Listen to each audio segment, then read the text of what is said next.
Surgery లేకుండా sciatica, spondylitis, frozen shoulder కి కేవలం 45 నిమిషాలలో నొప్పి లేని అత్యాధునిక చికిత్స ప్రాణ పెయిన్ క్లినిక్. హాయ్ హలో నమస్తే, వెల్కమ్ టు మూవీ మిక్చర్.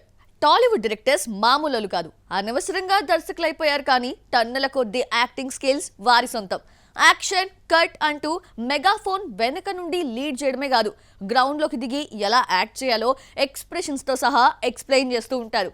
అయితే మన దర్శకుల్లో మరో టాలెంట్ కూడా ఉంది, అదేంటో చూద్దామా? ఓ సినిమాకు కెప్టెన్ ఆఫ్ ది షిప్ డైరెక్టరే 24 క్రాఫ్ట్లను మేనేజ్ చేస్తూ మూవీ కోసం ప్రాణం పెట్టేస్తాడు. ఇదే వారికి తెలిసిన ప్రపంచం. టాలీవుడ్ లో సినిమాలే ప్రపంచంగా బతికేసే దర్శకులు ఉండడం వల్లే నేడు ఈ స్థాయికి ఎదిగింది తెలుగు సినీ పరిశ్రమ. అయితే మన దర్శకులు కేవలం యాక్షన్ కట్ మాత్రమే కాదు, మల్టీ టాలెంటర్లుగా రాణిస్తున్నారు. నటీనటులకు ఎలా యాక్ట్ చేయాలో కెమెరా వెనక కాకుండా బరిలోకి దిగి సీన్ టు సీన్ ఎక్స్ప్లెయిన్ చేసి వీళ్లే యాక్టర్లుగా మారిపోతున్నారు. మన దర్శకుల్లో మస్తు షేడ్స్ ఉంటాయి. కేవలం యాక్టింగ్ డైలాగ్స్ చెప్పడమే కాదు, డాన్సింగ్లు కూడా ఎరగదీసేస్తుంటారు. చూస్తే వీళ్ళు డైరెక్టర్సా లేక హీరోలా అన్న డౌట్ వస్తుంది. పని రాక్షసుడిగా పేరు పడ్డ దర్శక ధీరుడు జక్కన్న దర్శకుడయ్యాడు, కానీ అతడిలో యాక్టర్ ఉన్నాడు. అంతేనా, తన టాలెంట్ హైడ్ చేస్తున్నాడు, కానీ మంచి డాన్సర్ కూడా. ఫ్యామిలీ ఫంక్షన్స్ లో సతీమణి రమా రాజమౌళితో కలిసి డాన్స్లు ఇరగదీసి వావ్ అనిపిస్తూ ఉంటాడు. పర్ఫెక్ట్ గా స్టెప్పులేస్తుంటాడు ఈ స్టార్ డైరెక్టర్. రీసెంట్లీ సింహ పెళ్లి వేడుకల్లో రమతో రొమాంటిక్ సాంగ్ కు డాన్స్ చేసి దుమ్ము రేపేశాడు రాజమౌళి. ఇక ఫక్తు హీరో లక్షణాలున్నప్పటికీ డైరెక్టర్ అయిపోయాడు Anil Ravipudi. Action family entertainer సినిమాలతో ఫన్ క్రియేట్ చేసే అనిల్ రావిపూడి దర్శకుడిగానే కాదు, డాన్సర్ గా కూడా ఎరగదీస్తాడు. ప్రొఫెషనల్ కొరియోగ్రాఫర్లా కాలు కదుపుతూ హీరో మెటీరియల్ అనిపిస్తాడు. సీనియర్ దర్శకుడు కొన్ని సందర్భాల్లో డాన్సర్ అయిపోతాడనుకోండి, అది వేరే విషయం. వీళ్లే కాదు, ఇంట్రోవర్ట్ డైరెక్టర్, బాక్స్ ఆఫీస్ కు మరో రాజమౌళిలా మారిన నాగ్ అశ్విన్ కూడా కనిపించడు, కానీ ఆయనలో కూడా డాన్సర్ దాగి ఉన్నాడు. ఈ ఏడాది బర్త్డే వేడుకల్లో సతీమణి ప్రియాంక కల్కి టీంతో కలిసి కాలు కదిపి అందర్నీ ఆశ్చర్యంలో ముంచేశాడు. ఈ టాలెంట్ డైరెక్టర్స్ అంతా హీరోలుగా మారిపోతే మన హీరోల పరిస్థితి ఏంటంటారు? సల్మాన్ ఖాన్ ని ఆ సెంటిమెంట్ వెంటాడుతోందా? ఒకసారి 2 సార్లు కాదు, రిపీటెడ్ గా ఫాలో అవ్వడం వెనుక రీజన్ ఏంటో, దీనివల్ల ఆయనకు వచ్చిన బెనిఫిట్ ఏంటి? నెక్స్ట్ సికిందర్ విషయంలో కూడా ఇదే కంటిన్యూ చేయబోతున్నారా? అసలు సల్లుభాయ్ సెంటిమెంట్ ఏంటి? ఎప్పటి నుండి ఈ మ్యాడ్నెస్? Watch the story. గత కొన్ని రోజులుగా బాలీవుడ్ కండల వీరుడు ఒక సెంటిమెంట్ పెట్టుకుని ఫాలో అవుతున్నాడు. అదే ఈద్ రోజున మూవీ రిలీజ్ చేయడం. గత 15 సంవత్సరాలుగా ఫాలో చేస్తున్నాడు. వాంటెడ్ తో స్టార్ట్ అయిన ఈ సెంటిమెంట్ ను ఇప్పటికీ కంటిన్యూ చేస్తున్నాడు. ఈద్ రోజు సినిమా రిలీజ్ చేస్తే ఆ అల్లా ఆశస్సులుంటాయని బలంగా నమ్ముతున్నట్లు కనిపిస్తోంది సల్లుభాయ్. ఇదే సెంటిమెంట్ నెక్స్ట్ మూవీ కూడా అప్లై చేయబోతున్నాడు. 2009లో పోఖ్రీ రీమేక్ గా వచ్చిన వాంటెడ్ మూవీతో ఈద్ సెంటిమెంట్ స్టార్ట్ చేశాడు సల్మాన్ ఖాన్. 1 కాదు 2 కాదు, మెనీ టైమ్స్ ఇదే రిపీట్ చేశాడు. 2010లో ద బ్యాంక్, 2011లో బాడీగార్డ్, 2012లో ఏక్తా టైగర్, 2014లో కిక్, 2015లో బజరంగి భాయిజాన్, 2016లో సుల్తాన్, 2017లో ట్యూబ్లెట్, 2018లో రేస్ 3, 2019లో భారత్, 2023లో కిసీకా బాయ్ కిసీకా జాన్ వరకు ఈ క్రేజ్ కంటిన్యూ అయింది. అంటే మొత్తంగా 11 సినిమాలను ఈద్ పండుగకే తెచ్చాడు కండల వీరుడు. ఇప్పుడు ఇదే సెంటిమెంట్ తన నెక్స్ట్ సినిమాకు కంటిన్యూ చేయబోతున్నాడు సల్లుభాయ్. మురుగదాస్ డైరెక్షన్ లో తెరకెక్కుతున్న సికిందర్ రిలీజ్ కూడా ఈద్ కే తీసుకురావాలని ప్లాన్ చేస్తున్నాడు. రష్మిక హీరోయిన్ గా నటిస్తున్న సికిందర్ నెక్స్ట్ ఇయర్ రంజాన్ అంటే మార్చి 30న ప్రేక్షకుల ముందుకు తీసుకురావాలని ట్రై చేస్తున్నారు. అఫీషియల్ డేట్ త్వరలో ప్రకటించనుంది యూనిట్. ఈద్ టైంలో రిలీజ్ అయిన సినిమాల్లో ఎక్కువ శాతం సక్సెస్ కావడంతోనే సల్మాన్ ఖాన్ ఈ సెంటిమెంట్ ఫాలో అవుతున్నట్లు కనిపిస్తోంది. 2025 ఈద్ సికిందర్ కు సక్సెస్ ను అందిస్తుందా లేదా అనేది నెక్స్ట్ ఇయర్ మార్చ్ ఎండింగ్ వరకు వెయిట్ చేయాల్సిందే. సౌత్ బెల్ట్ లో తాము ఎందులో తీసిపోయాం? ఫినామినల్ కాంటెంట్ ఇస్తున్నాం, ఇప్పుడిప్పుడే మంచి కలెక్షన్స్ రాబట్టుకుంటున్నాం, ఇక రిస్క్ చేయలేమా అంటూ డేరింగ్ స్టెప్ తీసుకుంటోంది ఆ ఇండస్ట్రీ. బిగ్ స్కెచ్ తో 2 సూపర్ స్టార్స్ తో ఎక్స్పెరిమెంట్ కి రెడీ అయింది. ప్రయోగాలకు ఫిక్స్ అయినా ఆ స్టార్స్ ఎవరు, ఏం చేయబోతున్నారు? Have a look. Kollywood time నుండి మాలీవుడ్ సినిమాలకు మహర్దశ పట్టింది. ఓటీటీలో మలయాళ సినిమాలు చూసిన మూవీ లవర్స్ ఆహా ఓహో అని పొగిడేయడంతో కేరళ చిత్రాలకు ఎక్కలేని హైప్ వచ్చింది. కన్విన్సింగ్ కథ, థ్రిల్ చేసే కథనంతో బాక్స్ ఆఫీస్ దగ్గర కాసుల వర్షం కురిపించడం, పాన్ ఇండియా చిత్రాలు చెయ్యకపోయినప్పటికీ గుర్తింపు రావడంతో రేంజ్ పెరిగింది. ఈ ఎలివేషన్ తో డేరింగ్ స్టెప్ తీసుకుంటోంది మాలీవుడ్. బాక్స్ ఆఫీసులు షేక్ చేసేందుకు స్టార్ హీరోలు రంగంలోకి దింపింది. ఐకానిక్ స్టార్స్ మమ్ముట్టి, మోహన్ లాల్ తో మల్టీ స్టారర్ చిత్రాన్ని పట్టాలెక్కించింది. అయితే ఇప్పుడు ఇంట్రెస్టింగ్ న్యూస్ చక్కర్లు కొడుతోంది. మహేష్ నారాయణన్ దర్శకత్వంలో ఈ ప్రాజెక్ట్ రీసెంట్ టైమ్స్ లో హాట్ టాపిక్ గా మారింది.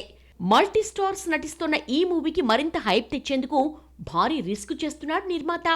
100 కోట్లతో ఈ సినిమా నిర్మిస్తున్నట్లుగా ప్రొడ్యూసర్ వెల్లడించారు. థ్రిల్లర్ జోనర్ లో తెరకెక్కుతున్న ఈ సినిమాలో నయనతార, కుంచకో బొబన్, ఫహద్ ఫజీల్ లాంటి స్టార్స్ యాక్ట్ చేస్తున్నారు. ఇప్పటికే షార్జాలో ఫస్ట్ షెడ్యూల్ కంప్లీట్ చేసుకుంది. 100 కోట్లతో తెరకెక్కితే ఇప్పటి వరకు హైయెస్ట్ బడ్జెట్ మూవీ చిత్రాల్లో ఫస్ట్ ప్లేస్ లో ఉంటుంది ఈ ప్రాజెక్ట్. ఇప్పటి వరకు మమ్ముట్టి నటించిన ఒక్కటంటే ఒక్క సినిమా కూడా 100 కోట్ల క్లబ్ లో చేరలేదు. ఇక complete star Mohan Lal, Lucifer, పులి, మురుగన్ 100 క్రోర్ క్లబ్ లో ఉన్నాయి. అలాగే 96 ఏళ్ల మాలీవుడ్ చరిత్రలో 100 కోట్లు వసూలు చేసిన సినిమాలు పట్టుమని 10 కూడా లేవు. అలాంటి హీరోల మార్కెట్ కలెక్షన్స్ ను మించిన బడ్జెట్ తో సినిమాను నిర్మిస్తున్నారంటే నిజంగా రిస్క్ చేస్తున్నట్టే మేకర్స్. మరి ఈ లెవెల్లో ఖర్చు పెడుతున్నారంటే బిగ్ టార్గెట్ ఫిక్స్ చేసుకున్నారన్నమాటే. రష్మిక వల్ల సినిమాలకి హైప్ వస్తుందో లేక సినిమాల వల్లే రష్మికకు క్రేజ్ పెరుగుతుందో తెలియదు, కానీ మొత్తానికి అమ్మడు యాక్ట్ చేస్తున్న బిగ్ ప్రాజెక్టులు కోట్లు కుమ్మరిస్తున్నాయి. లక్కీ లేడీ కాదు, గోల్డెన్ హ్యాండ్లా మారిపోయింది. మరి ఆ స్టార్ హీరోకి లేడీ లక్గా మారుతుందా? అతన్ని ఆ క్లబ్ లోకి చేరుస్తుందా? Have a look. పుష్పతో నేషనల్ క్రష్ ట్యాగ్ తెచ్చుకున్న రష్మిక మందన ఏ ఇండస్ట్రీలో అడుగు పెడితే అక్కడ సక్సెస్ఫుల్ గా దూసుకెళ్తోంది. శాండల్వుడ్, టాలీవుడ్, మాలీవుడ్ లో హిట్స్ అందుకుని బాలీవుడ్ లోకి ఎంట్రీ ఇస్తే ఇప్పుడు ఈ భామను వదిలిపెట్టడం లేదు నార్త్ బెల్ట్. యాక్టింగ్ గురించి వంక పెట్టాల్సిన అవసరం లేదు, కానీ ఈ భామ ఏ సినిమాలో నటిస్తే ఆ మూవీ కోట్లు కుమ్మరిస్తూ ఉండడంతో లక్కీ లేడీగా మారిపోయింది. పుష్పతో ఇండైరెక్ట్ గా గుడ్ బై, మిషన్ మచనులతో డైరెక్ట్ గా హిందీ ఆడియన్స్ ను అట్రాక్ట్ చేసిన ఈ కన్నడ కస్తూరి యానిమల్ తో యూత్ గుండెల్లో గుడి కట్టేసుకుంది. యానిమల్ తో బాలీవుడ్ బిగ్గెస్ట్ హిట్ చూసింది రష్మిక. రణబీర్, సందీప్ రెడ్డి వంగ కాంబోలో వచ్చిన ఈ కల్ట్ మూవీ 900 కోట్లకు పైగా వసూలు చేసింది. ఇప్పుడు పుష్ప 2తో 1000 కోట్ల క్లబ్ లోకి చేరుకుంది. దీంతో యాక్సిడెంటలీ అమ్మడికి హైప్ వచ్చింది. అయితే ఇప్పుడు ఆమె ముందు మరొక బిగ్ టార్గెట్ ఉంది. అదే సల్లుభాయ్ ను 1000 క్రోర్ క్లబ్ లోకి చేర్చడం. 3 కాన్స్ లో సల్మాన్ కు మాత్రమే ఆ నెంబర్ అందని ద్రాక్షగా మారిపోయింది. ఇప్పుడు ఈ మార్క్ కావాలి కండల వీరుడికి.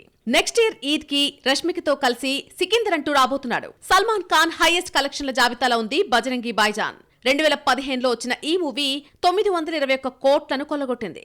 ఇదే సల్లుభాయ్ హైయెస్ట్ గ్రాసింగ్ పిక్చర్. దీని తర్వాత 610 కోట్లతో సుల్తాన్ ఉంది. అంటే సుమారు 10 ఏళ్ల నుండి 1000 కోట్లు ఊరిస్తోంది ఈ బాలీవుడ్ హీరోని. మురుగదాస్ దర్శకత్వంలో సాజిద్ నడియాద్వాలా నిర్మాతగా వ్యవహరిస్తున్న సికిందర్ టీజర్ ఈ నెల 27న రాబోతోంది. మరి ఇటు రణబీర్ తో పాటు అల్లు అర్జున్ కూడా మంచి కలెక్షన్లు అందించిన రష్మిక సల్మాన్ ఖాన్ కు ఈ లేడీ లక్కుగా మారుతుందో లేదో. సూర్య వద్దు అనుకున్న ప్రాజెక్ట్ ఎట్టకేలకి స్టార్ట్ అయింది. శివకార్తికేయన్తో కథ ఓకే చేయించుకున్న సుధా కొంగర సినిమాను పట్టాలెక్కించింది. పాత యాక్టర్ల ప్లేస్ లో కొత్త వాళ్ళని రీప్లేస్ చేస్తుంది. ఇక్కడి వరకు ఓకే, కానీ ఆమె డేరింగ్ నిర్ణయం తీసుకున్నట్లు టాక్. ఇంతకీ ఏంటా డెసిషన్, ఏంటా స్ట్రాటజీ? Have a look.